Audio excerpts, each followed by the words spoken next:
Salve, salve galera do canal Vlog Rock, aqui é Douglas Pinheiro trazendo para vocês o ranqueamento de discografias do pior para o melhor, hoje com o Rush, que recentemente anunciou seu retorno para 12 shows, anunciando uma nova baterista.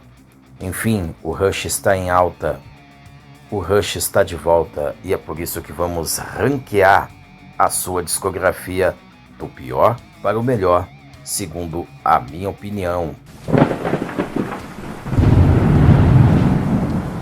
Eu começo com o último trabalho de inéditas do Rush, o Clockwork Angels. Apesar que uma grande parcela de fãs adora este álbum, eu particularmente já tentei ouvir diversas vezes, não consigo gostar. Eu particularmente não sou um grande fã dessa fase prog do Rush nos anos 2000. E esse disco eu particularmente não sou um grande fã, por isso eu coloco na última colocação. Só um detalhe, o Rush não tem álbum ruim. É uma das poucas bandas que a sua discografia é impecável. O que está valendo aqui é o meu gosto particular, meu gosto pessoal. Mas o Rush não tem uma obra ruim, não tem uma obra péssima, não tem um disco horrível. Toda a discografia do Rush tem qualidade, disco a disco.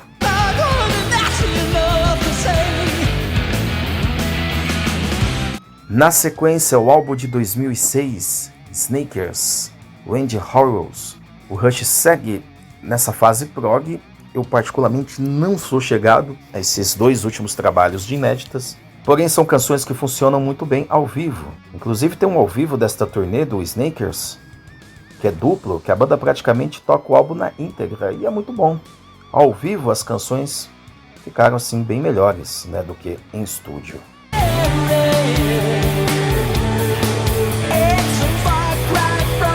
Finalizando os meus 3 menos, eu trago o Feedback, que é o EP de covers do Rush.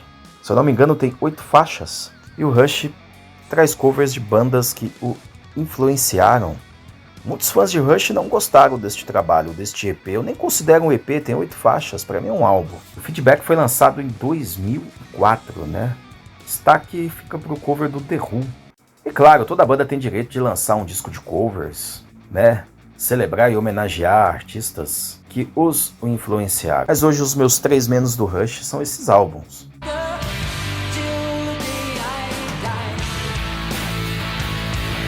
Na sequência, Test for Issue, o álbum de 1996. Foi o último álbum antes da pausa do Rush. Para o baterista Neil Peart, resolveu seus problemas pessoais, ele teve 2 perdas em sua família neste período. Então o Rush aproveitou e lançou este álbum em 1996. E após essa turnê, o Rush lançou 2 coletâneas em 1997, que é o Retrospectiva Parte 1, Parte 2, e o Diferentes Stages em 1998, o disco triplo ao vivo, que eu acho sensacional, trazendo ali 2 CDs com registros ali da década de 90, terceiro disco com registro ali dos anos 70. É um disco que ele começa bem, mas no decorrer vai deixando ali um pouco a desejar. Eu considero o início do declínio, não que o disco seja ruim.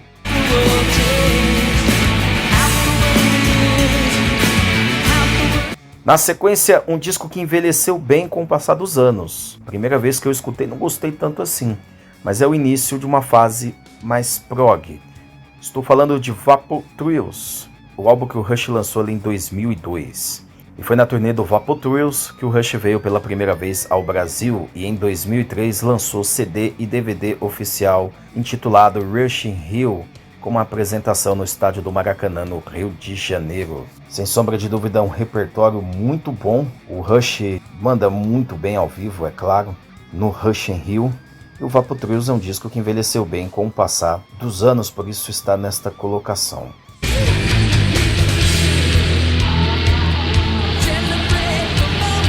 Na sequência, o Prestor.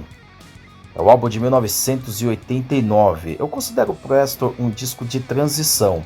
É o Rush deixando de lado os sintetizadores, aqueles teclados exagerados que foram utilizados ali na década de 80, e o Rush se preparando para uma transição ali para os anos 90. O Prestor não é um dos meus discos preferidos do Rush, mas é um disco que com o passar dos anos está envelhecendo bem, né? Eu particularmente é um disco que eu curto atualmente.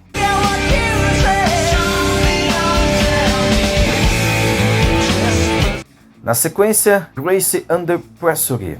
Aqui o Rush usa e abusa ali dos seus sintetizadores, a fase de teclados, né? Fãs mais radicais não curte muito este trabalho, também não é um dos meus preferidos, mas é claro que o Rush não deixa a desejar.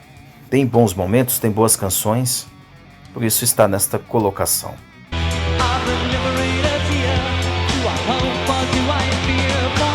Na sequência, o clássico Signals. É o Rush introduzindo mais teclados à sua sonoridade.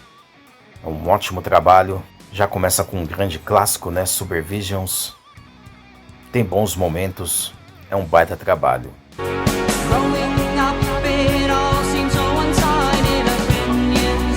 Na sequência, muitos podem não concordar, mas eu particularmente adoro esse disco. Mas podemos dizer que Power Windows, de 1985, é um dos discos com o maior exagero ali nos teclados. Mas é um disco que eu particularmente gosto bastante. Tem boas canções. Até a versão demo deste trabalho, que está disponível ali no YouTube, quem quiser procurar, eu gosto. Eu gosto desse exagero nos teclados, acho um disco bem legal. Claro que muitos fãs, assim os mais radicais, né, os mais setentistas, torcem o nariz pelo Power Windows. Mas eu entendo todo o abuso e exagero ali nos teclados, sintetizadores. Mas eu acho Power Windows um baita álbum.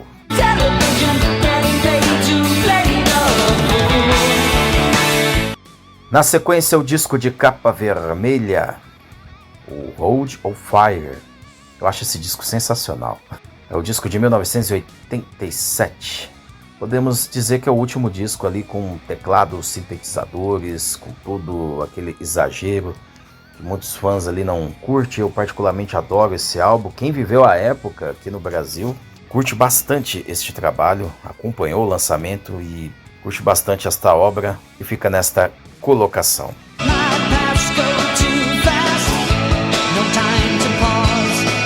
Na sequência, o álbum de estreia do Rush, o intitulado Rush.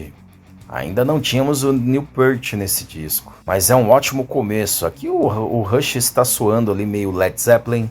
O destaque desse disco é o Workman, que é a faixa de encerramento. É o hit desse álbum, uma canção que o Rush usava, né, para encerrar os seus shows. É uma ótima estreia, mas claro que com a entrada do Newport, o Rush é uma ótima estreia. É um grande disco, mas a partir da entrada do Newport, o Rush ele evolui musicalmente. Claro, o Newport é um dos principais compositores da banda.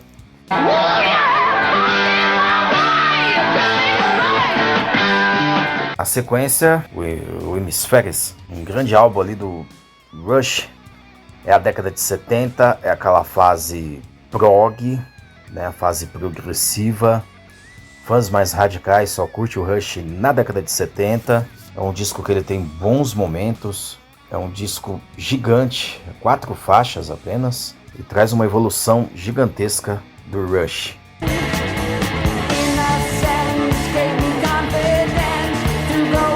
Na sequência, o ótimo A Farewell to the Kings. É o disco que tem Xanadu. É Rush em sua fase progressiva, trazendo canções sensacionais. Por isso está nesta colocação.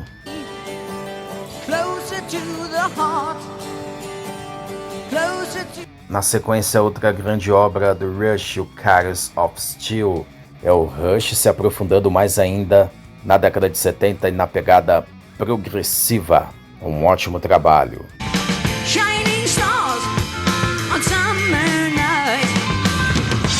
Na sequência, os próximos 2 álbuns, muitos não vão concordar, mas aí é o meu gosto pessoal. Na sequência, Raw to the Bones, grande disco ali dos anos 90. O Rush, em cada década que passou, ele soube se reinventar e ele soube se enquadrar dentro de cada década. Raw to the Bones não é diferente, é o Rush chegando, dizendo: estamos vivos, estamos prontos para a década de 90. Esta é a nossa sonoridade. O Rush abandona aqueles teclados exagerados, aqueles sintetizadores e traz um som mais atual e moderno, adequado ali à década de 90. Grande trabalho.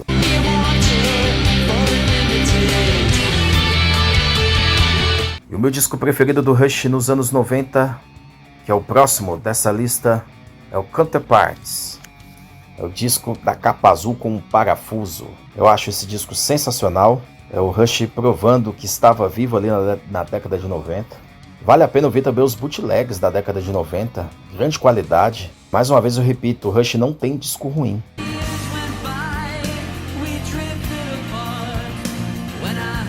Na sequência, 2112. Esse disco, tanto a capa quanto o conteúdo, é sensacional. A gravadora queria que o Rush fizesse músicas mais curtas, mais comerciais, e eles foram contra a gravadora, tanto que eles lançaram o disco onde o lado A deste trabalho tem apenas uma única faixa, e ela ocupa 21 minutos deste LP. O que dizer desta obra-prima do Rush?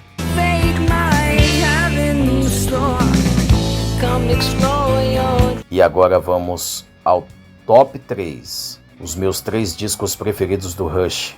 Começando pelo Permanent Waves, de 1980. É o Rush deixando de lado aquela fase mais progressiva. É um disco de transição. É um disco onde o Rush está chegando ali nos anos 80. É um disco sensacional do início ao fim, grandes clássicos, que vale a pena a audição, é claro.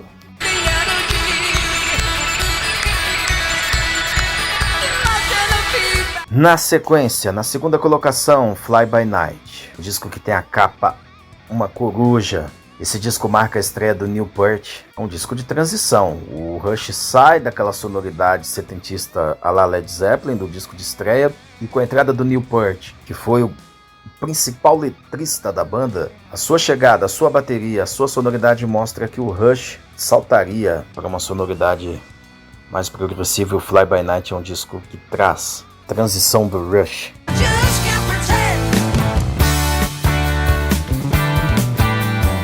E claro, na primeiríssima colocação, um disco clássico, um disco lendário, o disco mais famoso do Rush, o único disco da discografia que anos mais tarde, se eu não me engano em 2011, o Rush tocou na íntegra este álbum e ainda lançou um CD e DVD ao vivo chamado Time Machine. Estamos falando do clássico Movie Pictures. É nesse disco que temos um dos hits comerciais mais conhecidos do Rush, que é Tom Sawyers. Ficou muito famosa aqui no Brasil por conta de um seriado, tanto que a primeira vez do Rush no Brasil, em 2002, o Rush abriu os seus shows aqui no Brasil com Tom Sawyers. Esse disco é sensacional, né? Nós temos Red Barchetta, nós temos uma faixa instrumental que não podia faltar ali nos shows do Rush. É um disco sensacional, do início ao fim. É um disco que eu recomendo a qualquer um que ainda não conheça o Rush. Se quer conhecer o Rush, começa pelo Movie Pictures. É um disco acessível, é um disco clássico, é uma verdadeira coletânea, apesar de ter 7 faixas.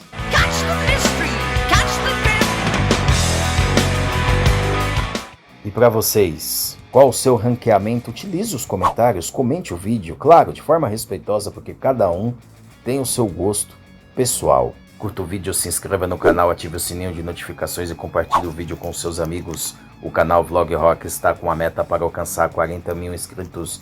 Então bora lá, espalhar a santa palavra do rock. Eu, Douglas Pinheiro, me despeço, até a próxima, valeu!